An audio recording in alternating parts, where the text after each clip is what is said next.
Hey guys, and welcome back. This is the final overnight stay vlog of the season finale for Newcastle United, and what a year it's been. For the first time since 1999, Newcastle United have been able to get into a cup final. For the first time since 2003, Newcastle United have qualified for the Champions League, and it's been an absolute joy as a Newcastle fan of so many years now to actually see my team progress up like that, considering all the years we've had under Steve Bruce and Mike Ashley. There's this years of neglect, years of doing bugger all, and just to see everything happen so quickly now is incredible. So tomorrow against Chelsea is my 52nd and final match of the season. I've done every single one, including the ones in Austria, Portugal, Saudi Arabia. It's been a joy, and it's been a tiresome season, but we're going to get there. And even though this is the season finale, it'll be just over a month before you see your next overnight stay vlog as we take on Rangers, and then we got the 3 games over in the US of A. So anyway guys, welcome back to the channel. If you are new around here, make sure to get down there, hit that subscribe button. Of course, we have the Champions League party tomorrow against Chelsea. Plenty of videos to be on the channel for that game. We're going to celebrate our time tomorrow. We're going to soak in what is a gorgeous day. The weather's so nice down here. And we're going to enjoy ourselves before we let the players have a bit of a break. Transfer window open so we can start selling and buying players, and then we can progress on with the next season ahead. And as well as that, we paid £40 for a hotel room today, so I'm going to show you what my hotel room looks like for that cheaper price.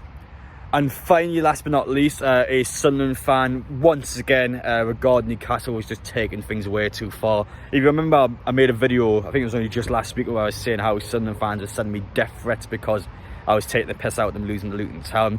Once again, somebody from Sunderland just came out and took it way too far with an accusation towards a Newcastle United player. So we'll discuss that as well as I can at the end of the video. But that's it for me in this intro. Without further ado, let's show you my hotel room that I stayed in last night. Hello there, it's now time to show you around the Easy Hotel room. And the first thing you realise is just how small the room is. That's it, that's all we have to work with. So we begin off here. I'm assuming you have to bring your own hangers. I've never used this before, so I guess you put the hangers in there, you can stack your clothes up. But I don't do that at all, so not really for me. TV up there, thankfully there's no stains on it for once, which is a huge plus in my eyes. This massive pole is keeping up the rooftop, so fingers crossed this room does not go into the wrong hands. As for the bed, we'll do the bed test check shortly. I just wanted to explain this quickly, so of course if you watched my training ground vlog yesterday, that is Paul Dummett and Sean Longstaff's signature. The reason why I'm kind of showing these off in the bed now is actually because I'm collecting stuff at the minute. So these cards here I bought off someone yesterday. So if anyone has any match-worn stuff, player, boots, autographs, whatever it may be, I'm currently looking to buy. So just let me know on social media pages and I'll get back to you. But yeah, some of the players I've got in there, like Callum Wilson, St. Maximin, Almiron, attacking players. I'm not sure exactly how we'll line up tomorrow, to be honest, because if I was anyhow, I would not play Callum Wilson at all. Injury-prone player, the last thing you want to do in this Chelsea match is to put him on the pitch. Let's say he gets injured tomorrow and he picks up an ACL injury and he's going to be out for the next 6 to 9 months. The last thing you want to do is to have him jeopardise next season because of the selection we used tomorrow against Chelsea. So for me, not worth it at all. Play some of your weaker players. We go out of the game, we celebrate it. Newcastle have got the job done. I think Manchester United are going to win their game anyway, so I think Newcastle are going to be guaranteed 4. Don't risk this match tomorrow. Just go out there, be sensible. Don't play your best players, and ones especially that can get injured in the game. But finally, as well to say before we go into the bathroom, quite handy, the Easy Hotels that always have the plugs next to the bed, so when you're in bed you can just have your phone on charge.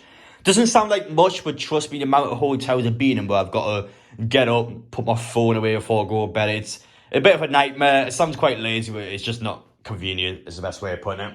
But finally, before we do that bed test check, we'll show you the bathroom. Quite small, just like the rest of the Easy Hotel room. I mean, yeah, you don't get much here. As for the shower, though, I've been in it before. It's actually quite nice.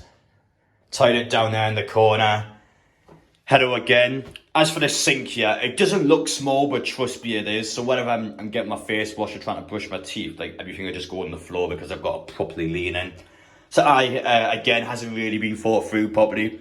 But honestly though, for the price you're paying like £40 a night. It's a bloody bargain for a room like this. It's decent. Because of the fact of how small it is, it's rarely dirty, so it's always going to be at least clean enough to go into. So that's the big part. The amount of dirty rooms I've been in this season has been unbelievable. So just to be in a situation now where The season's over and done with. Last hotel room is decent.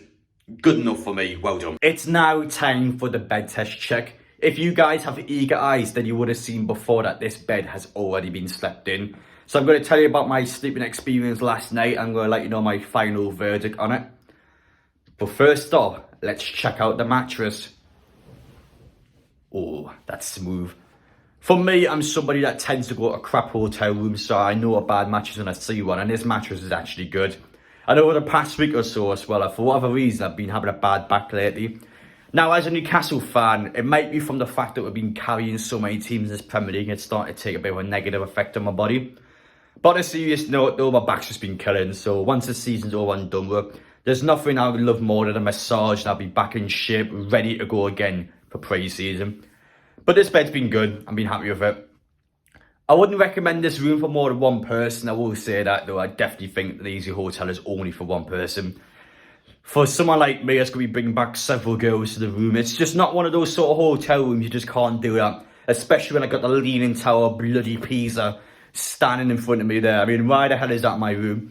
But yeah, girls are definitely not going to be impressed by this room. So for you guys out there that are players, definitely not recommend it. I've just got out of my hotel room now. As you can see behind me, the sun is beaming today. I'm going to head off as soon as I get this video off, catch my tan, go out and enjoy the day before Newcastle have that season finale tomorrow at Chelsea.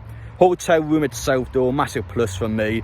Now I'm somebody that, I think the best way to put it is I'm a bit badly organised at times. I'm not well organised, so when I'm coming down to away matches and booking hotel rooms, sometimes I can book the hotel rooms with literally like 48 hours before the game itself. So I can just come down, and obviously when the hotel rooms are as expensive as possible, staying down in London you're paying £100, £200 plus per night. So for me, staying just outside of London, this hotel room was literally, I think it was like £46 a night, considering I booked it like a night before as well. So definitely recommend it. I think for the price you're paying, you get what you pay for essentially. So it's good for me. As for this segment of the video now, I just want to talk about an incident yesterday regarding the Newcastle United player and what was later to be confirmed by a Sunderland fan on social media. Now, I'm somebody, by the way, who you would class as a full-time YouTuber, so I'm somebody who you could argue my life surrounds around social media, so I'm in a position where I can kind of talk about these sort of topics, especially as well when it's comments being made towards somebody. Over my years in YouTube, I've had all sorts of comments that aren't true being made about me, and you kind of got to take it on board sometimes. But I think especially when it's a footballer, especially when this tweets came out about somebody and all of a sudden there's thousands of Newcastle fans reacting to it, it can create quite a negative picture towards somebody. And I'm going to explain why in just a moment, how it's just completely infactual. And it's vile. It's nowhere near what should be acceptable in life, never mind football.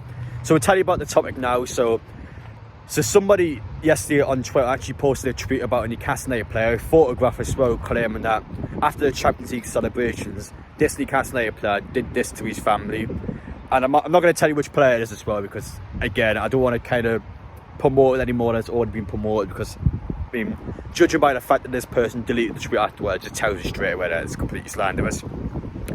So yeah, this player has been claimed to have done something quite nasty to his own family. The tweet then got taken down. It then got confirmed a couple of hours later that the individual who posted the tweet was in fact a Sunderland fan.